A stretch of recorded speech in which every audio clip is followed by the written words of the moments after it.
ලෝක වෙළඳපොලේ ඉන්ධන මිල ඉහළමින් පවතින්නේ. තාමත් කාන්තිය නීතික සංස්ථාව දැනුම් දීලා නැහැ සංශෝධනය කොහොමද කෙරෙන්නේ කියලා. ගරුමැතිතුමා මේ සිරකමු ලංකා සීනි සම්බන්ධ සුරක්ෂිත කිරීම තුන්වෙනි යෝජන සම්බන්ධ. අසිත සංචිත මේ කරගන්න මේ ඔවුන් සමග සාකච්ඡාවක් තියෙනවද කියන එක. නෑ ඒක මේකේ අපි එහෙම සාකච්ඡා කරන්නේ නැහැ මේ අවස්ථාවේ. ගරුමැතිතුමා මේ සිරකමු ලංකා බලශක්ති සුරක්ෂිත ජාතික මෙහෙයුමේ ඒ ක්‍රියාදාමය ගැන පොඩි පැහැදිලිවීමක් කරපුවා. එතන මං හිතනවා ඔබට මේ අවශ්‍යතාවය පිළිබඳව යලි කතා කළ යුතු නැහැ. මේ පවතින ඉන්ධන මිල ගණන් වල ඉහළ පහළ යාම විශේෂයෙන් මැද පෙරදිග අර්බුදයත් එක්ක ඉන්ධන මිලේ අඛණ්ඩ ඉහළ යාමක් දකින්නට ලැබෙනවා. ඒ වගේම අනිත් පැත්තෙන් අපේ ඉන්ධන පරිභෝජනයේ විචලතාවයන් පවතිනවා.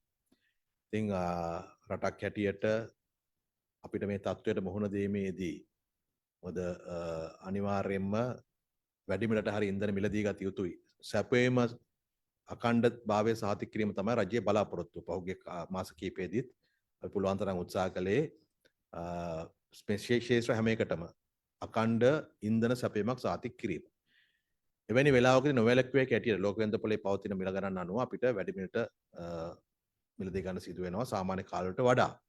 ඒ නිසා එක පැත්තකින් මේ පොසිල ඉන්ධන මතම රඳා පවතින වෙනුවට පුනර්ජනනීය බලශක්තිය මතට වැඩිපුර අවධානය යොමු කරන්නත් ඒ වෙනුවෙන් පාරිභෝගිකයා වන සාමාන්‍ය මහජනතාවගේ සහාය විධිමත්ව ලබා ගැනීම සඳහාත් වන යම් චර්යාත්මක නැත්නම් ඒ ජනතාවගේ වෙනසක් සඳහා ජනතාව මේකට සම්බන්ධ කර ගැනීම සඳහා වන වැඩපිළිවෙලක් තමයි සුරකිමු ලංකා හැටියට මේ ක්‍රියාත්මක වෙමින් පවතින්නේ. එකක් අපි බලාපොරොත්තු වෙනවා අපිට වැඩිපුර ඉන්ධන විදුලි නිෂ්පාදනයට කරන්න සිදුවන අවස්ථාවලදී පුනර්ජනනීය බලශක්තිය වැඩිපුර යොමු වෙන්නේ කොහොමද කියන එක.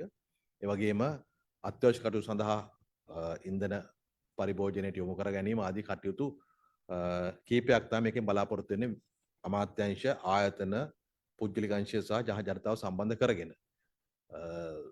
කොටිම කිව්වොත් බලශක්තිය සුරක්ෂිත කිරීම. ඒක තමයි බලාපොරොත්තු. ඇමතුමා දැන් මේ මාසයට අදාළව ඉන්ධන මිල සංශෝධනය කොහොමද වෙන්නේ? ඒ කියන්නේ ඉන්ධන මිල විශාල වශයෙන් ඉහළ යනවා කියලා සමාජ කතිකාවක් තියෙනවා. හැබැයි මේ කයින්තෙල් නීතිගත සංස්ථාව නම් කියනවා මේ ජූලි දක්වා අවශ්‍ය ඉන්ධන තොග තියෙනවා. එහෙම ගැටලුවක් ඉන්නේ නැහැ කියලා. කොහොමද ඉන්ධන මිල සූත්‍රය අනුව ඉන්ධන වැඩි වෙයිද? මොකද්ද වෙන්නේ? ලෝක වෙළඳපොලේ ඉන්ධන මිල ඉහළමින් පවතින්නේ. තාමත් කයින්තෙල් නීතික සංස්ථාව දැනුම් දීලා නැහැ සංශෝධනය කොහොමද කෙරෙන්නේ කියලා. එසැන ජනතාවගේ තොරතුරු දැනගැනීමේ පයි